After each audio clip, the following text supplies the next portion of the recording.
Olá pessoal, então estamos aqui de volta com a nossa disciplina de gestão de marcas, ainda numa parte mais geral. E o tema da nossa aula de hoje é um tema bastante relevante, considerando o contexto no qual estamos. Provavelmente é um contexto que vai ser severamente afetado pela questão da pandemia. E basicamente hoje nós vamos falar de varejo. A gente tem, um conjunto de peixes é um cardume, um conjunto de ilhas é um arquipélago, um conjunto de elefantes é uma manada e isso aqui embaixo, ou seja, um conjunto de lojas, muitas vezes se configura como um shopping. E aí a gente vai falar um pouco das transformações no varejo no Brasil e a forma como algumas marcas, passaram a não existir mais a partir dessa reconfiguração do varejo, quais as oportunidades que têm sido abertas no varejo e quais são as novas configurações que as lojas têm precisado ter para conseguir se manter nesse novo mercado, ok? Então, a gente observa uma mudança no padrão das lojas de departamento no Brasil, substituído pelos novos modelos lançados pelos hipermercados, shoppings e internet. Isso aqui, gente, a gente está falando de uma reconfiguração, principalmente do começo dos anos 2000, ok? Então, o nosso material, ele traz um exemplo da década de 60 de lojas que eram referência, no caso a Mesbla e o Mapping, que desapareceram no final dos anos 90, e aí a gente vai discutir um pouco esse movimento. Então, a partir da década de 60, o varejo brasileiro viu a expansão das lojas de departamento. Durante os anos seguintes, a Mesbla viveu seu período áureo, o crescimento da loja de departamentos com sede no Rio de Janeiro e que chegou a ter 180 pontos de venda espalhados pelo país, trazia áreas de primeiro mundo ao Brasil. Acostumado ao comércio de bairro, que oferecia pouca variedade e concentração de produtos, o consumidor se surpreendeu com a estrutura da Mesbla e suas unidades, que raramente tinham área de venda inferior a 3.000 metros quadrados. A dificuldade em compreender o novo momento do mercado, no entanto, foi um dos principais fatores que levaram a empresa à falência em 1999. É exemplo do que aconteceu com a Mapping, que atuou durante 86 anos em São Paulo, a Mesbla viu seu modelo de negócio ruir com o surgimento de um novo consumidor. Então, a discussão aqui, basicamente, essas lojas de departamento eram grandes lojas, que vendiam muitas coisas diferentes, eram muito fortes na área de eletrodomésticos, de coisas para casa. E aí, com o aparecimento dos shopping centers, especialmente, a gente observou uma reconfiguração da estrutura de consumo, muitos consumidores atraídos pela praticidade dos shopping centers passaram a frequentar esses shoppings e esses shoppings passaram a ter novas lojas em formatos um pouco mais reduzidos, que passaram a incorporar também lojas de eletrodomésticos, mais várias outras coisas, e aí essas grandes lojas não conseguiram resistir a essa movimentação e criação dos novos shoppings, Isso parece que é uma coisa, vocês já nasceram no momento em que os shoppings já estavam consolidados, configurados, mas se a gente for pegar 30 anos atrás, por exemplo, muitos dos shoppings que a gente tem hoje, eles não existiam. Então, isso é um movimento relativamente recente, a configuração dos shopping centers. E mesmo essa configuração é uma coisa que a gente vai discutir aqui na aula de hoje, que ela tem sido colocada em xeque, muitas lojas, além da Mesbla e do MAP, muitas lojas desapareceram. A gente tinha lojas grandes como Arapuã, as lojas MIG, que também acabaram perdendo a participação e sumiram do mercado. Isso não é um movimento só no Brasil, a gente observa esse movimento em países como Estados Unidos, na Europa, na Ásia, e aí em alguns lugares, por exemplo na Europa e na Ásia, o que a gente tem observado e parece que talvez seja uma tendência que passe a ser incorporada no Brasil, é um pouco dessas grandes lojas elas passarem a entrar em segmentos como, por exemplo, adicionar valor em relação à venda online e especialmente adicionar, por exemplo, áreas de alimentação, áreas gourmets. É o que tem sido feito na Europa, que tem sido copiado na Ásia e que é uma possibilidade no Brasil dessas lojas grandes passarem a incorporar, por exemplo, essas novas coisas, especialmente se elas estiverem em ambientes que não são um ambiente de shopping, ok? É interessante porque no Brasil, essas grandes lojas de departamento, elas passaram a ser substituídas pelas lojas de vestuário e calçados, né? Tipo C&A, Renner, Riachuelo, Marisa. E aí um movimento importante que contribuiu para que essas lojas conseguissem se estabelecer no mercado, que era um problema das lojas antigas, que estava muito vinculado, por exemplo, a uma questão de gestão e a questão dos juros muito altos, foi a possibilidade, por exemplo, de criação de cartões próprios, né, de financiamento, que possibilitou o crescimento dessas lojas como C&A, Riachuelo, Marisa e etc. Essa questão do financiamento, né, é muito discutido, por exemplo, o crescimento de lojas de eletrodomésticos também desse padrão, né, estilo Casas Bahia. Discute-se que um dos grandes negócios da Casa Bahia, na verdade, não é vender eletrodomésticos, né, é vender financiamento. Então, isso passou a ser uma nova configuração aí na perspectiva de venda de eletrodomésticos, de roupas e de uma série de outros produtos diferentes do que estava estabelecido até o final dos anos 90. A questão é que mesmo o shopping hoje em dia ele mostra sinais de esgotamento, né? Então, mesmo um sistema consagrado como o shopping center pode demonstrar sinais de esgotamento, enquanto no Brasil eles insistem em dificultar a vida dos consumidores, por exemplo, investindo menos em segurança e mais em fontes alternativas de receitas associadas a serviços de baixa qualidade, inclusive através da cobrança descarada pelo estacionamento que obriga os consumidores a encararem filas e peregrinarem pelos shoppings em busca de um caixa aberto. Ou seja, ao invés de os shoppings se desenvolverem através dos seus atributos de relevância, por exemplo, oferecendo mais espaço, conveniência, conforto e segurança, eles resolveram partir para o negócio de estacionamento, criando despesas, novas preocupações e dificuldades para os consumidores. Em algum momento a conta vai ser reapresentada a essas marcas. Então, essa questão do movimento de shoppings é interessante a gente pensar nele, porque os shoppings já têm ficado atentos à insustentabilidade dessas ações, né? A gente teve em Uberlândia, né, por exemplo, desde o momento em que o Uberlândia Shopping foi criado, por exemplo, o shopping tentou diversas estratégias para atrair um público maior. O shopping teve um movimento muito pequeno durante muito tempo, e aí uma das grandes questões que fizeram toda a diferença para que o Uberlândia Shopping passasse a ser mais frequentado foi justamente deixar, né, de cobrar estacionamento dos clientes. Então, acho que isso criou uma movimentação maior, coisa que, por exemplo, as estratégias iniciais do Uberlândia Shopping não conseguiram. Não sei se vocês se recordam, mas quando o Uberlândia Shopping foi aberto, por exemplo, eles tentaram trazer diferentes shows, atividades culturais para atrair o público, mas isso não criava uma movimentação frequente no shopping, né?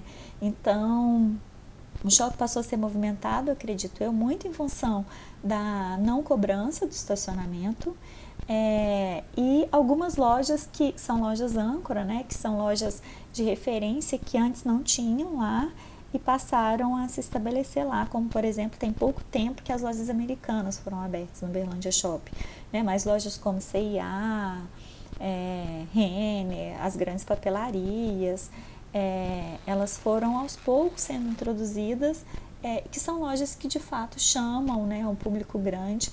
Eu não sei se vocês já ouviram falar, mas os comentários é que o Uberlândia Shopping ele foi criado na perspectiva de ser um shopping para uma população de mais alta renda, pensando ali, né, nos condomínios que ficam na região próxima ao shopping, mas que de fato não foi uma coisa que fez muito sucesso a princípio, né? Então acabou que essa incorporação dessas lojas, que são lojas um pouco mais populares, contribuiu também provavelmente para que a gente tivesse um aumento, né, das pessoas circulando no Uberlândia Shopping. Mas enfim, essa questão, né, da reconfiguração dos shoppings, ela é uma coisa que é posta. O próprio Center Shopping, né, está no movimento de reforma e de criação justamente dessas novas áreas, né, de espaços de interação, de espaços de interação com o online. O Center Shopping, recentemente, eles criaram uma área Kids lá na praça de alimentação do segundo andar, gratuita. Então, esses serviços, eles estão precisando ser oferecidos para que o consumidor ele se sinta atraído em continuar frequentando um espaço desse. Mais de 18 mil lojas de shoppings foram fechadas em 2016 em todo o país. 19 shopping centers foram abertos em 2016 em todo o país. Apesar disso, o setor apresentou queda no ano, com o fechamento de 18 mil lojas no período. Durante o ano, o volume de vendas nos shoppings caiu 3,2% em relação ao ano anterior. Os dados foram divulgados pela Associação Brasileira de Lojistas de Shopping. O número de lojas em funcionamento em shopping no Brasil totalizou 121.638, o que representou uma queda de 12% em relação a 2015. Obviamente que se a gente pega esse período, a gente está num período de crise no país, né, 2015, 2016, então foi um período em que a gente observou a retração de inúmeros negócios, mas a perspectiva, inclusive, não só no Brasil, mas no mundo, é que muitos shoppings se fechem num período recente, né, nos próximos anos. Então, aqui tem uma reportagem de 2017 que mostra que 1/4 dos shoppings americanos fechará até 2022. Provavelmente esse número vai ser afetado aí com esse novo panorama de crise, né? 20 a 25% dos shopping centers nos Estados Unidos devem fechar no espaço de 5 anos, de acordo com um relatório recente. Se confirmado isso, significa o fechamento de 240 a 300 dos 1.200 shoppings existentes no país. Os números fornecidos pelo Conselho Internacional de Shopping Centers se refere apenas aos grandes shoppings fechados. O declínio do movimento de pessoas nesses espaços já dura anos e, segundo o relatório, é um fenômeno estrutural. Um dos problemas é o fechamento acelerado de lojas. Só nesse ano foram 3.600, um número que deve chegar a 8.640 no balanço do ano, segundo a estimativa do banco. Um dos motivos é a concorrência do mercado eletrônico, cada vez mais competitivo em preço, agilidade e oferta de produtos. A estimativa é que a parcela do comércio eletrônico nas vendas do vestuário pule de 17% para 37% em 2030. Outro fator é a ascensão dos outlets, que estão ganhando mercado e não costumam ficar em shoppings. Então, apesar da gente estar falando da economia americana, né, a gente também observa uma reestruturação desse tipo aqui. Tem sido frequente aqui também o fechamento de lojas, né, de lojas em shopping. Se a gente for olhar, por exemplo, aquele segundo andar na praça de alimentação, no Center Shopping, várias lojas já fecharam do momento em que aquele segundo piso abriu. Mesmo no Uberlândia Shopping, né, a gente tem um fechamento considerável de lojas desde que o shopping abriu, né, uma mudança de quais são as lojas que estão estabelecidas no shopping. E aí essa questão da ascensão dos outlets também tem sido uma coisa que a gente tem observado no mercado brasileiro. E aí, além de tudo isso, tem a forte questão do comércio, né, eletrônico. No Brasil, as pessoas ainda têm muita resistência a comprar coisas online, né? Muitas pessoas ainda não compram, especialmente roupa, calçado, mas é comum, por exemplo, você perguntar, por exemplo, eu já dei aula para os alunos do ensino técnico, né? No ensino técnico da área de redes, e a última turma que eu dei aula, por exemplo, quando eu perguntei quantos deles a família nunca tinha feito compras online, cerca de metade da turma levantou a mão. Então, assim, essa ainda é uma realidade forte no Brasil, né? Então, isso também abre perspectiva para um crescimento grande aí desse comércio eletrônico e, portanto, de uma intensificação nesse movimento de fechamento de lojas físicas, né, nesse processo. Agora, então, com essa questão, né, da pandemia, isso é uma questão que ela se torna ainda mais relevante, né? Porque muitas pessoas que não compravam coisas pela internet, provavelmente agora vão passar a comprar. Aqui, por exemplo, aqui em casa a gente comprava praticamente tudo pela internet de bens de consumos duráveis e de roupas e sapatos para as crianças, por exemplo. Agora, tem pouco tempo, por exemplo, que a gente já tinha passado a comprar, por exemplo, produtos de limpeza na Amazon, né? Então chega aqui, né, detergente, desinfetante, sabão em pó, com frete grátis, né? Então a gente tem comprado. Agora, novidades, né? Fazer supermercado online, fazer compra de sacolão online tem sido uma coisa nova aí nessas 2 últimas semanas, mas que a partir do momento que você começa a comprar, que isso, né, te traz uma certa facilidade. Você compra online, as coisas chegam direito, são coisas boas, você paga por transferência, manda o comprovante, o cara te entrega aqui na porta. Então, tudo isso provavelmente vai causar aí uma reconfiguração desse sistema de forma ainda mais acentuada. Bom, por que os shopping centers estão fechando nos Estados Unidos? Quando a classe média dos Estados Unidos cresceu entre 1945 e 2005, isso se refletiu na compra de carros e na construção de shoppings. A versão latino-americana segue um roteiro parecido. Então, isso aqui é uma imagem, né, de um shopping center abandonado nos Estados Unidos. O Brasil é o segundo país na América Latina que constrói shopping center todos os anos, ficando atrás apenas do México. Essa tipologia construtiva é uma tendência muito forte, inclusive na Europa e na Ásia. Curiosamente, nos Estados Unidos, a maior parte dos grandes centros comerciais passou do auge para a decadência rapidamente.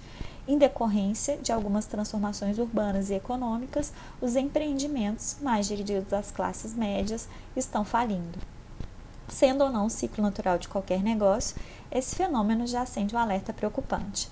O primeiro shopping center totalmente fechado foi construído em Edina, não sei se é dessa forma que lê, né, o nome da cidade, no estado de Minnesota, no ano de 1956. Depois disso, esse modelo comercial se espalhou pelo mundo todo. Então, a gente percebe que é um movimento relativamente recente, né? Vocês podem achar que 1956 não é tão recente, mas não é uma coisa tão antiga também, né? Se a gente for pensar em estruturação do comércio. Na época, construções assim era a melhor representação da cultura de consumo americana. A ideia inicial dos arquitetos era que os shoppings fossem o núcleo principal dos novos assentamentos urbanos, totalmente vívidos e seguros. No auge do boom imobiliário, entre os anos 70 e 80, cerca de 140 centros desses eram construídos todos os anos na América. Mas 2007 foi o primeiro ano em que nenhum novo shopping foi erguido no país. E agora os especialistas acreditam que até 2030 a metade dele já esteja fechada. Bom, aqui tem uma reportagem de 2018. Então, estamos vivendo um momento de excesso de varejo. São muitas as questões que envolvem os motivos pelos quais alguns shopping centers americanos estarem fechando. A principal delas é a ampla mudança no hábito dos consumidores. Simplesmente a tecnologia está engolindo o varejo tradicional. As pessoas estão optando por novas formas de viver e adquirir produtos. Os brasileiros, por exemplo, ainda se sentem seguros em relação às compras online, preferindo mais as lojas físicas. Porém, nos últimos anos, os Estados Unidos registraram um importante crescimento das vendas em lojas virtuais ou centros comerciais urbanos, com estratégias de atração mais atípicas. Foram muitos e muitos shopping centers construídos erroneamente em pouquíssimo tempo. O modelo foi repetido igualmente, não importando a geografia, a cultura local ou os gostos e necessidades das comunidades. Eram quase sempre as mesmas franquias e as mesmas arquiteturas genéricas e restritivas. Elas pouco estimulam novas atividades ou contato interior-exterior. Então, isso é uma coisa que eu acho que, se a gente for pegar Uberlândia, né, é interessante a gente observar, porque a gente tinha aqui, né, o antigo shopping, que hoje é um hospital. A partir do momento em que o Center Shopping foi construído, ele foi construído e foi bastante beneficiado, inclusive pela construção do Carrefour lá do lado, né? Isso criou uma movimentação grande e as duas coisas muito próximas da universidade, o que também contribuiu bastante para o crescimento. Mas e aí recentemente, né, se a gente for pegar, a gente tem o Uberlândia Shopping e a gente tem a construção de um novo shopping que está parado, né? Eu sou péssima de localização, então não sei dizer onde, mas é aquele que fica ali pro lado da região do Ceasa, né? Acho que é perto da região do Ceasa, enfim. Que começou a ser construído, mas parou. Mas a questão tem muito a ver com isso, né? Se a gente vai num shopping ou no outro shopping, as coisas que tem nesses shoppings, elas são muito parecidas, você vai encontrar as mesmas lojas, a mesma proposta de alimentação. Então, a questão é qual é o diferencial que você está oferecendo para os consumidores. O que faz com que o consumidor, por exemplo, deixe de ir no Center Shopping para ir no Uberlândia Shopping? A gente já comentou aqui, por exemplo, da questão do estacionamento, né, que é uma coisa importante.